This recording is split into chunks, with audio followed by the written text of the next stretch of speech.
The color grading was very important in conveying the 4 key principles, especially towards inclusivity, materiality, and the transparency. So I used a very vibrant color palette that really sort of made all the elements of the 4 key principles shine and really come to life.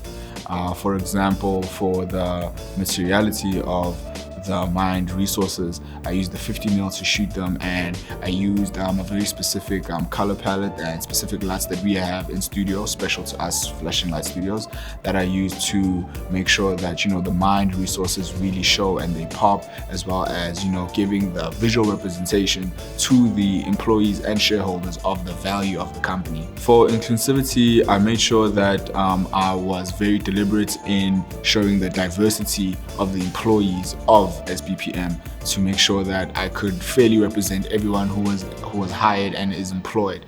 This would be permanent employees or suppliers that work under the mine, and this would stretch from women to men to black to white. Everyone was broadly included in my photography. So I used a specific color palette and a specific light to make sure that everyone's skin tones were as natural to the actual skin tones. We did do some other special things as well to make sure that we exposed our creativity for the mine, to show them that we do know how to work with lights, we do understand colors and tones. So I did that for inclusivity and to show the diversity of the employee cap at SBPM.